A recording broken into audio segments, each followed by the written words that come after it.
ये मैंने देखा है कि ज़्यादातर जो लोग हैं ना, गरीब लोग, ये खुद ही गरीब के दुश्मन हैं। अमीर के तो पैरों में झुक जाने को तैयार हैं ये।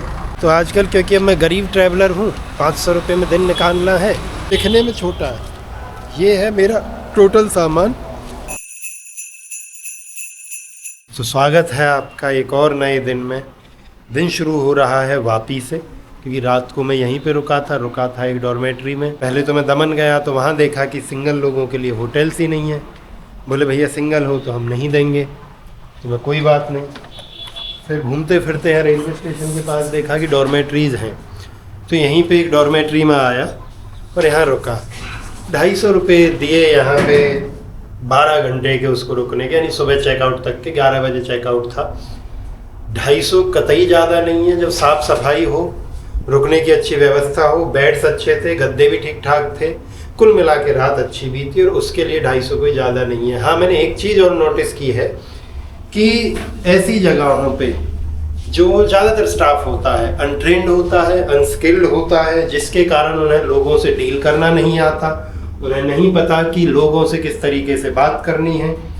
तो ओवरऑल वो लगता है कि यार ये तो बड़े गंवार लोग हैं। कारण उसका एक और भी है।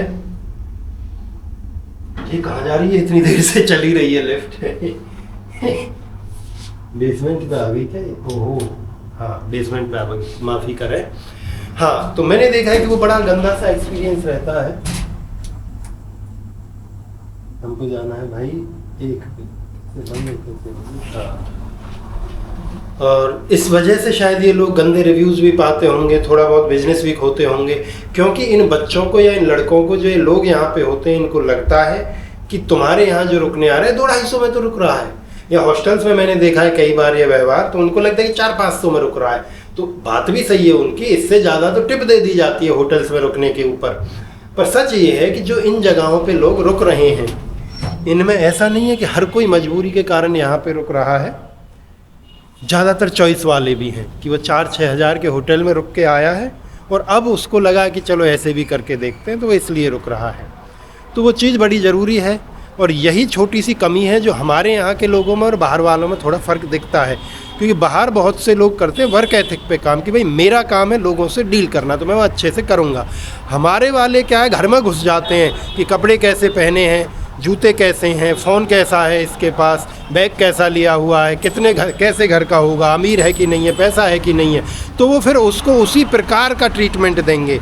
इसीलिए मैंने देखा है कि ज़्यादातर जो लोग हैं ना, गरीब लोग, ये खुद ही गरीब के दुश्मन हैं। अमीर के तो पैरों में झुक जाने को तैयार हैं ये, और गरीब से वो ऐसे ट्रीट करेंगे कि उसको, कि ये मेरे से नीचे थोड़ा भगाओ इसको। तो ये गलत है, ये नहीं होना चाहिए अपने यहाँ लोगों में, क्योंकि ये नहीं होगा तो लोग शांति से रहेंगे, सुखी रहेंगे, अच्छे से ट्रीट कर पाएंगे, और वो वर्क एथिक रहेगी। बाकी फ़िलहाल मुझे लगी है थोड़ी सी भूख, तो जगह खोजता हूँ और कुछ सामान है थोड़ा सा। कल टी शर्टें ली थी 2-3 और, तो उनको ज़्यादा ले ली थी, तो कुछ को घर भेजता हूँ पोस्ट से, वही बेस्ट हो।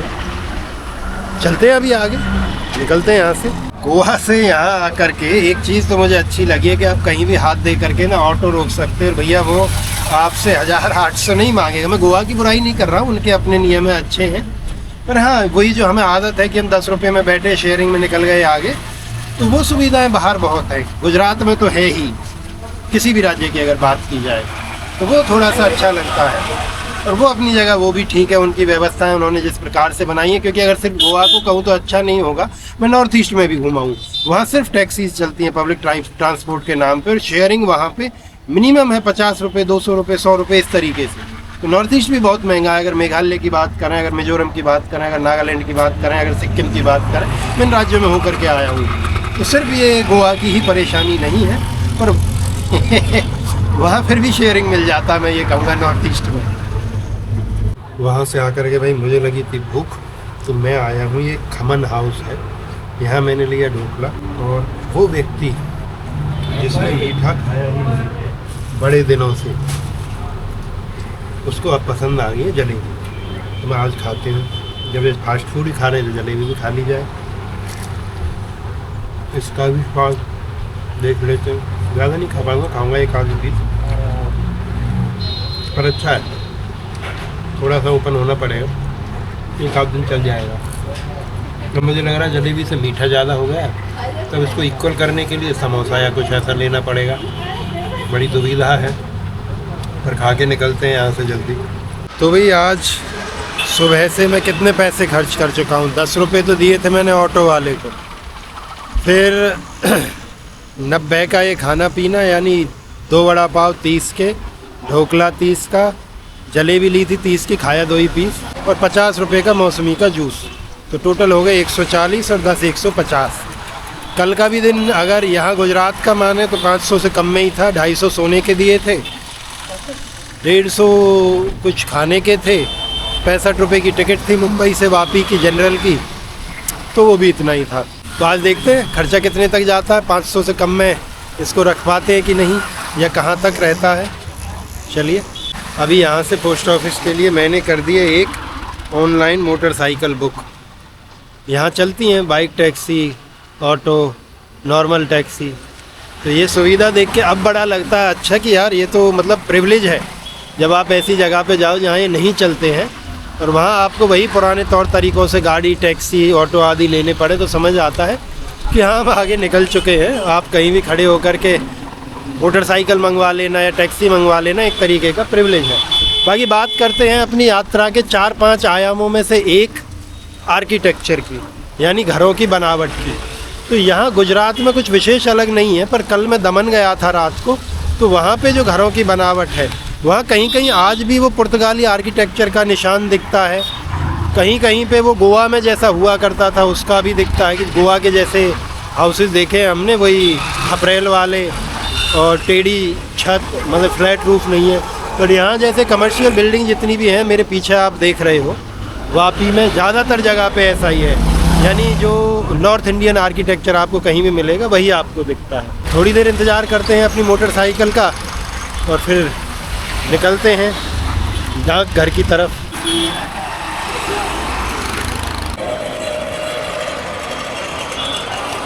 अपनी मोटर से पहुंच चुके हैं भाई। ये रहा वापी का डाकघर।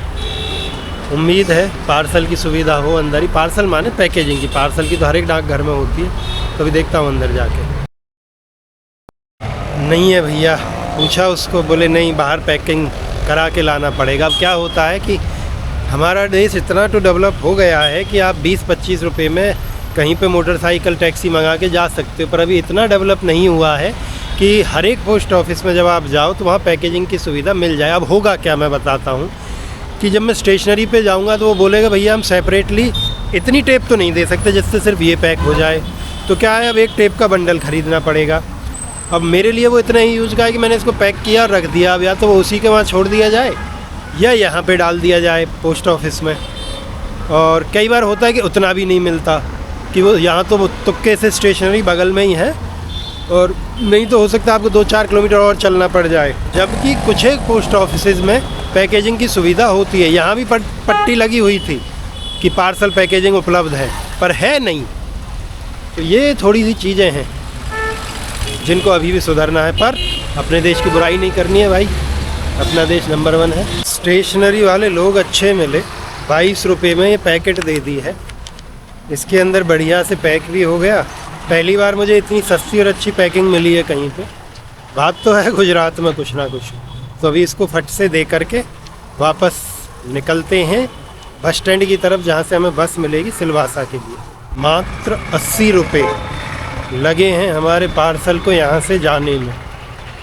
ठीक है यार, यही चीज़ अच्छी लगती है कि बहुत सस्ता है। और एक डेवलपमेंट और देखी मैंने, पहले वो पुरानी ची करती हुई वो प्रिंटिंग मशीन चलती थी, अभी क्या डिजिटल आ गया, तो उस पर नाम एड्रेस अच्छे से लिखा दिखता है, नंबर सब। बहुत मेहनत नहीं करनी है उसको देखने में। चलो अच्छा है, भारतीय डाक जिंदाबाद। जैसी भी है अपनी है, भारतीय है, चलेगा। तो चलते हैं आगे। हम कभी कभी भरोसा नहीं होता चीज़ें इतनी भी सस्ती हो सकती हैं। मतलब 22 रुपये में पैकेजिंग मिल गई, क्योंकि मैंने इससे पहले नहीं ली है। दूसरा, एक छोटी सी पॉकेट डायरी लेनी थी तो ये ली, बोले 10 रुपये में। ये भी अच्छा है, नहीं फैंसी जगहों पे यही चीज़ें 50-100 से कम नहीं होती। तो इससे मुझे लग रहा है कि 500 में करने से पहले मुझे लगा था कि अरे नहीं होने वाला है, 500 में एक दिन बड़ा मुश्किल होगा। यह है पॉकेट डायरी 10 रुपये की मिली, जो इतनी ही चाहिए क्योंकि वेट कम रखना है। बड़ी भी मैंने रखी है, बट इस बार वो भेज दिए घर। तो संभव है यार, हर तरीके से चीज़ें संभव है। छोटा सा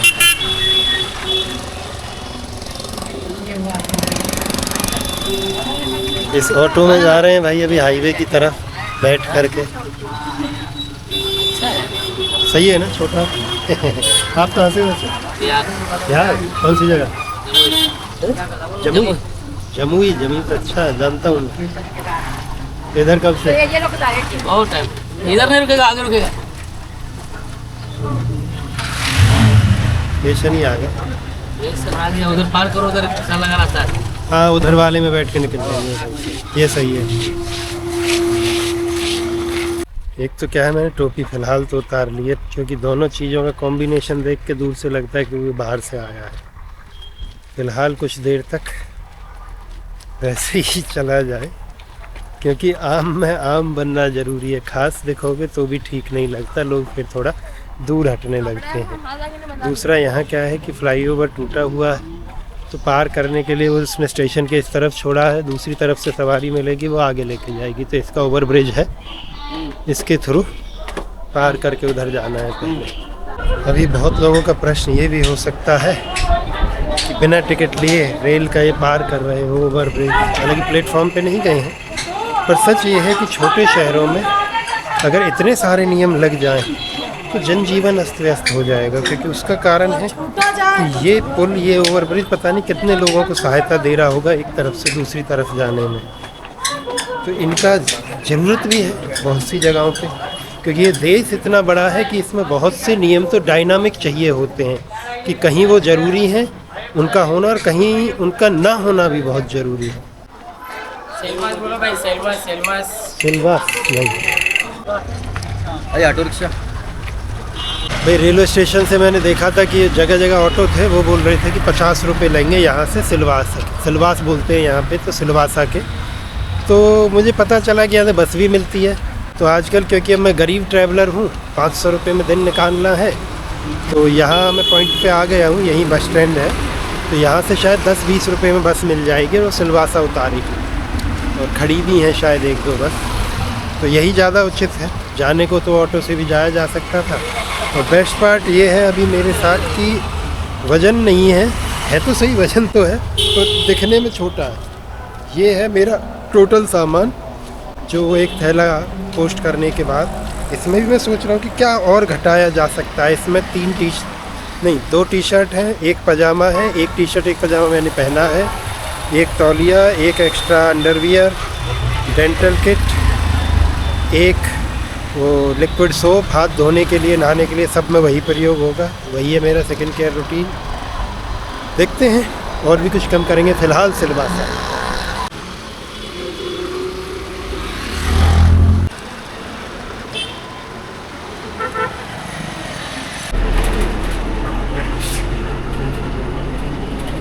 बस में आया हूँ, 25 रुपये लगे। ये ऑटो वाले 50 मांग रहे थे। अब लग रहा है कि इसी में आ जाते, टाइम बचता थोड़ा। क्योंकि ये देखा है कि पैसे बचाने के चक्कर में प्रोडक्टिविटी कम होती है, जो मैं अभी समझ पा रहा हूँ। खर्चे की अगर बात करें तो यार सुबह का 140 खाने का था, 10 वहाँ ऑटो का किराया, 22 रुपये की बाइक टैक्सी ली थी, फिर 22 रुपये की पैकेजिंग, 80 रुपये का हमने पार्सल किया, फिर 10 रुपये का एक ऑटो लिया रेलवे स्टेशन तक, उसके बाद में फिर 25 रुपये की बस ली है यहाँ तक। तो ओवरऑल 309 हो गए हैं और पहुँच गए सिलवासा। बाकी ये तो साधारण शहर जैसा है, यहाँ कोई एक आध टूरिस्ट डेस्टिनेशन वो देखता हूँ और फिर दिन का अंत करेंगे आज टाइम से थोड़ा, ताकि मैं वीडियोस डाल भी दूँ, आप तक पहुँच भी जाएँ। ये देखो भाई, ये है सिलवासा। यहाँ भी बिल्डिंगों का जो आर्किटेक्चर है कुछ खास अंतर नहीं दिखता है मेन शहर में। जाली झरोके हैं वो थोड़े बहुत अलग हो सकते हैं। थोड़ी सी कश्मकश के बाद मैं आ गया यहाँ, ये दादरा में है, दादरा गार्डन। थोड़ी अच्छी जगह है, साफ़ सफाई। पर एक बात है, 75 रुपये यहाँ की एंट्री। तो हमारा बजट हो गया है अब 384 रुपये। तो कम ही बचे रात की विश्राम और भोजन के लिए। उसके लिए देखना पड़ेगा कोई जुगाड़ अब। और पर बात यह है कि मैंने सोचा कि यार अगर अभी निकलता हूँ वहाँ वलसाड़, तो फिर वही साइकिल चलती रहेगी कि रात को पहुँचे, रात को कुछ घूम नहीं पाए, अगले दिन फिर दूसरा दिन लेट से शुरू हुआ। तो मैं वो नहीं चाहता, मैं वो साइकिल ब्रेक करना चाहता हूँ आज। तो आज यहीं रुकते हैं और कल से फिर होगा वो मॉर्निंग से शुरू, कि बढ़िया 6 बजे तक जगह, एक्सरसाइज, नाश्ता और निकल जाओ 8-9 बजे तक। उस जगह पहुँचे, घूम लो, शाम तक वहाँ देखना है रुकने का तो रुक जाएंगे, नहीं तो आगे। तो कल से वो नियम चलेगा, तो इसीलिए आज रुकते हैं यहीं पे। तो आज दादरा नगर हवेली यानी सिलवासा, वहाँ मैं होके आया ही हूँ। दादरा गार्डन ये है, दमन में कल रात हो आया हूँ, तो ये वापी में भी कल घूमे हैं। तो कल निकला जाएगा आगे। आज की इस व्लॉग की समाप्ति करते हैं यहीं पे। उम्मीद है आपको ये चीज़ें, ये बातें, ये सब अच्छा लगा होगा। कल मिलते हैं फिर एक और नए दिन में, तब तक के लिए मज़े करिए।